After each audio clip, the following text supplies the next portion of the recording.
were getting by, her and her dad. Since Sarah had married and moved away, Eunice had been forced to learn the most basic of cooking skills. She thought she'd been doing okay. Was this about that? Her father didn't waste any time. We need to talk to you, Eunice, about your future. My future? Sarah chimed in with. Dad's worried, and so am I. We all are. You've been talking about my future to everyone? Not everyone, her dad corrected. Your Schwestern, of course. Gideon, Aaron, Ethan, and Noah all felt very strongly that it wasn't their place to voice an opinion. Worse and worse.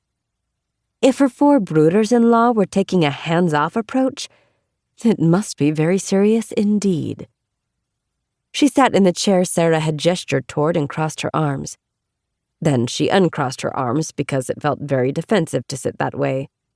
She didn't want to appear defensive. This little meeting had all the signs of being bad enough. Okay, what am I in trouble for this time? This time? Sarah shook her head in mock surprise. You act as if you stay in trouble.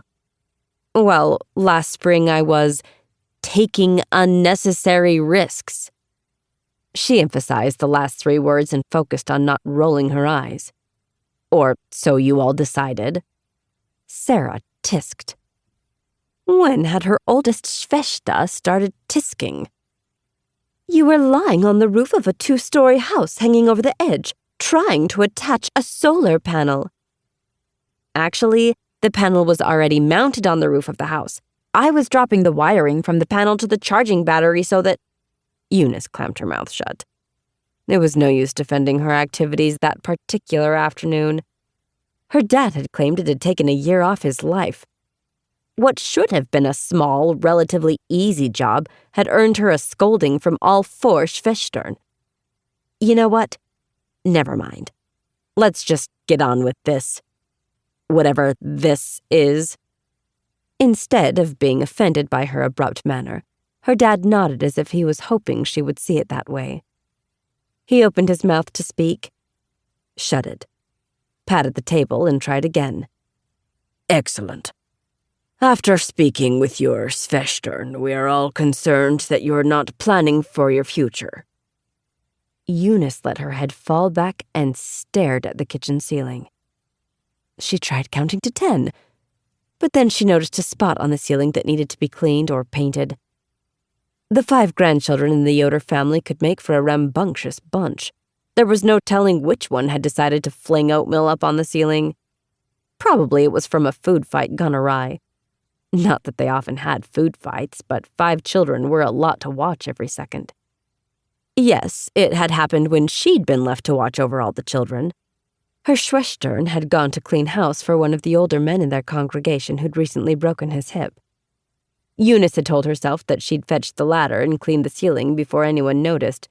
Yet there it remained, still on the ceiling, mocking her. Do you disagree? Sarah asked. About what? Sarah and her dad shared a look, which caused Eunice to sit up straight and assume a serious demeanor. What had they been talking about? Her future. That was it. I just don't know what you want from me. I'm working. I'm helping around the house. You're not dating. Her dad said this so softly that it made Eunice almost feel sorry for the man. He'd managed to successfully match all 4 of her Schwestern. He'd had no such luck with her, and she knew from previous conversations that he counted that as a personal failure. True, I'm not. Now she did cross her arms. Look, Eunice. Sarah cocked her head and waited. She had the older sister but kinda your mom thing down perfectly. Probably because she had been Eunice's mom since Eunice was 4 years old. Since their mam had died.